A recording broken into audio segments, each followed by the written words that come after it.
This video explains the Edgecam mouse functions, including mouse and keyboard combinations. First, let's take a look at views. I have opened up Edgecam and loaded the milling tutorial part to use for illustration. There are multiple ways to change the orientation of the solid model. First, we can go to the bottom left of the screen and select the View Caption button, which will name the current view. In this case, it says isometric. A left mouse click on this button brings up a list of view options. If you want to see the top view, left click the mouse on top and the model will rotate to the top face view. Another way to select a view is by going to the View and Render buttons near the top left of the work area. On the far right is the Change View Orientation button. Here you can choose which face or view you wish to rotate the part to. Let's click the top right button and this will rotate the part back to the isometric view. As we move the mouse over the solid model, you will see the faces of the model light up. A left mouse click over a face will select it, and multiple faces can be selected with individual clicks. Pressing the Escape key on the keyboard will unselect the faces. To edit an entity, double-click the left mouse button where the pointer is on the entity, and the dialog will open, allowing you to edit and or view the properties. When moving the pointer around over a solid model, you will see an information dialog show that has details about the highlighted entity. This dialog is either minimized or expanded. To toggle this, left click an entity and press the letter V key, and it will toggle showing or minimizing the details.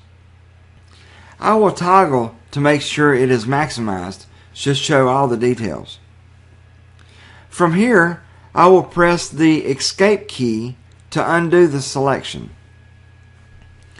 Now I will move the pointer over to the top lower edge of the model. You will see the information dialog show with two opposing arrows right above the dialog. This means that there are multiple entities that can be selected from here. In fact, looking at the top left corner of the dialog, it says 1 of 5, meaning that the edge is the first of 5 entities present here.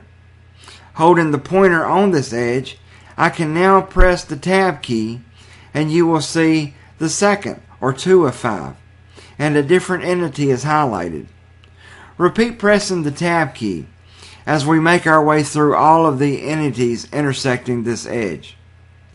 This will be very useful as you may have geometry or features that overlay edges where specific selections will need to be made.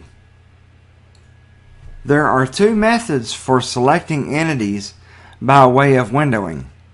The first is left to right. As I demonstrate here, press and hold the left mouse button on the left side of the area that you want to capture in the window. Drag the mouse to the right and either up or down to create a box or window. When the mouse button is released, any entity that is completely inside the window will be selected. Again, to deselect or undo the selection, press the Escape key.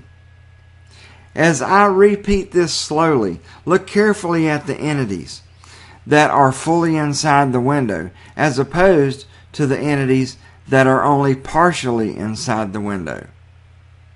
This brings us to the second option, which is windowing right to left. I will again window the same area, but this time in a right to left direction. All entities that are inside the window and intersecting the window boundary are included in the selection this time. To rotate the solid model, press and hold the right mouse button while moving the mouse in the direction you wish to rotate. This is a dynamic or free movement, not bound to any axis.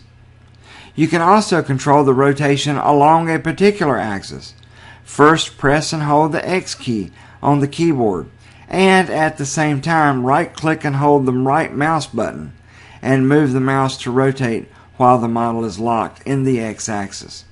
This works on all axes. Just make the selection on the keyboard for the axis you wish to rotate.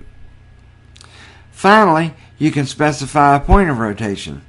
Press and hold the Control key and move the pointer to a location on the model in which to rotate around. With the Control key pressed, right-click on the desired location to set and then release all. You observed a shift in the solid model, so the point of rotation is now in the center of the work area. Now any rotation will be in respect to the selected point. To release the solid from this selection, double-click the center mouse wheel. Double-clicking the center wheel just released the solid from the selected point of rotation, and it also brought the solid back to the center of the work area and reset the zoom to all. Anytime you wish to reset or zoom all extents, you can simply double-click the mouse wheel. Alternately, the View and Rendering button with the magnifying glass will bring the solid model to the center and zoom all extents. To move the solid model around in the work area, place the pointer on the solid, press and hold the mouse wheel.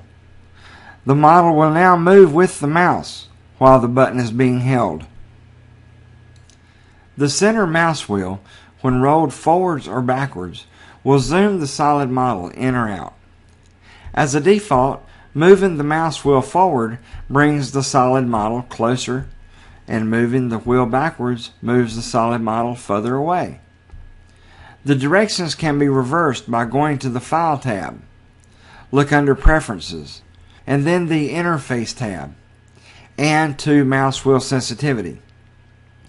The default here is 1.2. What does that number mean? At 1.2, as we saw, when moving the wheel forward, the solid model comes closer. By increasing that number, let's say to 1.5 or higher, the rate or speed of the zoom would increase as the wheel moves. 1.0 is a neutral, and there is no zoom in either direction. Anything less than 1.0 will change the direction of the zoom. I will change to 0.9 and then save those changes. Now, as I move the mouse forward, the solid model goes away in the same direction as my wheel. Likewise, pulling or moving the mouse wheel backwards brings the part closer in. Finally, for a complete list of mouse-related functions, let's open the Help menu. Under Help, click on Getting Started, and then Working with Edgecam, General Tips, and then click on Using the Mouse. Also, just above Using the Mouse is Hotkey Assignments. The hotkeys are very handy as well. I hope this tutorial has been beneficial.